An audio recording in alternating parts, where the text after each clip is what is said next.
மனம் ஒரு காட்டுக் குதிரையை போன்றது. நீ அதை கட்டுப்படுத்தவில்லை என்றால் அது எங்கு வேண்டுமானாலும் உன்னை இழுத்துச் செல்லும். ஆனால் நீ அதற்கு பயிற்சி கொடுத்தால் அது உன்னை உன் இலக்கை நோக்கி அழைத்துச் செல்லும்.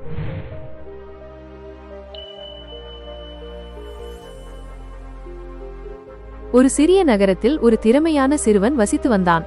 அவனது மனம் ஒரு கட்டுக்கடங்காத குதிரையைப் போல இருந்தது.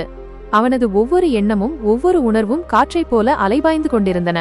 அவனுக்கு ஒரு பெரிய கனவு இருந்தது, ஒரு மருத்துவராக ஆக வேண்டும்.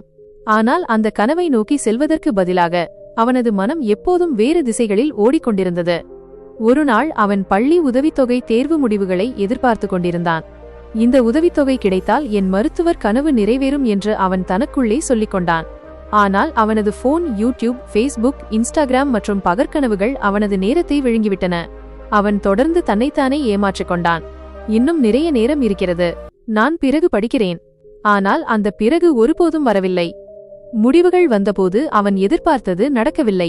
அவன் தோல்வியடைந்து விட்டான். அவனது இதயம் உடைந்து போனது.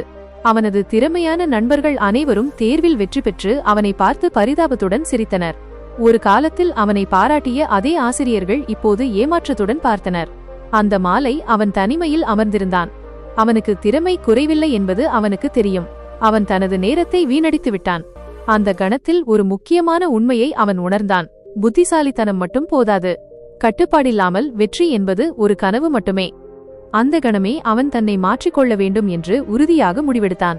அவன் பாடங்களை மட்டும் கற்றுக் கொடுக்காமல் மனதை கட்டுப்படுத்தவும் உதவும் ஒரு ஆசிரியரை தேடினான். அவன் கோச் மில்லர் என்ற அனுபவமிக்க உடற்கல்வி ஆசிரியரை கண்டுபிடித்தான். கோச் மில்லர் மாணவர்களுக்கு வெறும் உடற்பயிற்சிகளை மட்டும் கற்றுக் கொடுக்கவில்லை, அவர்களின் கவனத்தையும் சுயக்கட்டுப்பாட்டையும் மேம்படுத்த உதவினார்.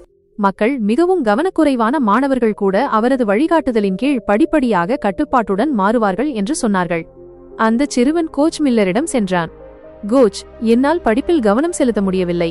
நான் படிக்க அமர்ந்தால் என் மனம் ஒரு விஷயத்திலிருந்து இன்னொரு விஷயத்திற்கு தாவுகிறது. என் கவனத்தை மேம்படுத்த நான் என்ன செய்ய வேண்டும் என்று கேட்டான். கோச் மில்லர் புன்னகையுடன் அவனை பள்ளி மைதானத்திற்கு அழைத்துச் சென்றார்.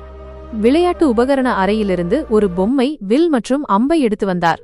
அவர் ஒரு பலகையை மைதானத்தில் அமைத்து, இந்த பலகையின் மையத்தில் உன்னால் அடிக்க முடிந்தால் உன் கவனம் எவ்வளவு என்று எனக்கு தெரியும் என்றார். அந்த சிறுவன் அம்பை எய்தான், ஆனால் அது இலக்கை தவறவிட்டது. கோச் கேட்டார், நீ அம்பை எய்யும்போது எதை பார்த்தாய்? சிறுவன் பதிலளித்தான், என்னை சுற்றியுள்ள மரங்கள், மைதானம் மற்றும் அந்த பலகை.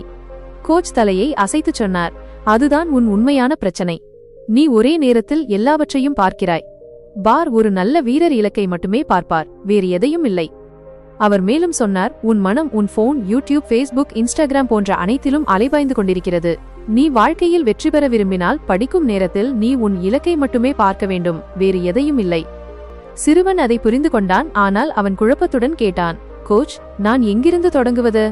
நான் எப்படி அதிக கட்டுப்பாட்டுடன் இருப்பது?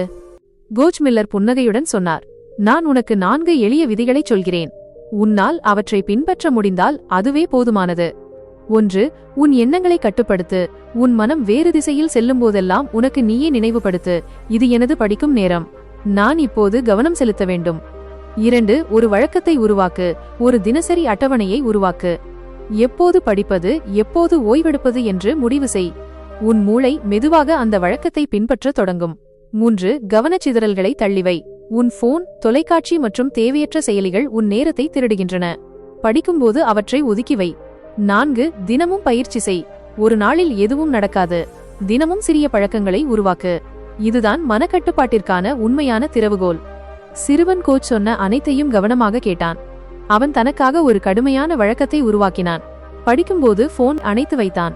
ஒவ்வொரு முறை மனம் அலைபாயும் போதும் அவன் தனக்குத்தானே நினைவுபடுத்திக் கொண்டான், என் இலக்கு ஒரு மருத்துவராவதுதான். ஆரம்பத்தில் அது மிகவும் கடினமாக இருந்தது. ஆனால் மெதுவாக அவனது கவனம் மேம்படத் தொடங்கியது.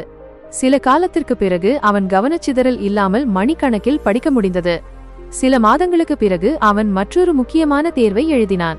இந்த முறை அவன் தேர்ச்சி பெற்றது மட்டும் அல்ல, அவன் முதல் இடத்தை பிடித்தான்.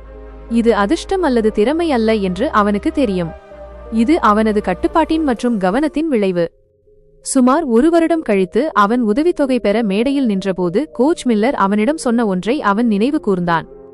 மனம் ஒரு காட்டுக் குதிரையை போன்றது. நீ அதை கட்டுப்படுத்தவில்லை என்றால் அது எங்கு வேண்டுமானாலும் உன்னை இழுத்துச் செல்லும். ஆனால் நீ அதற்கு பயிற்சி கொடுத்தால் அது உன்னை உன் இலக்கை நோக்கி அழைத்துச் செல்லும். அந்த நாளிலிருந்து அவன் ஒரு கொள்கையை பற்றிக் கொண்டான். உன் மனதை கட்டுப்பாட்டுடன் பயிற்சி செய், வெற்றி உன்னை பின்தொடரும். புத்திசாலித்தனம் பற்றி நீங்க என்ன நினைக்கிறீங்க? இந்த கதை உங்களுக்கு பிடித்திருந்தால் தயவு செய்து ஒரு லைக் கொடுங்கள். உங்கள் கருத்துக்களை கீழே பதிவு செய்யுங்கள். இதுபோன்ற பல கதைகளுக்கு சப்ஸ்கிரைப் செய்யுங்கள். நன்றி. மீண்டும் சந்திப்போம்.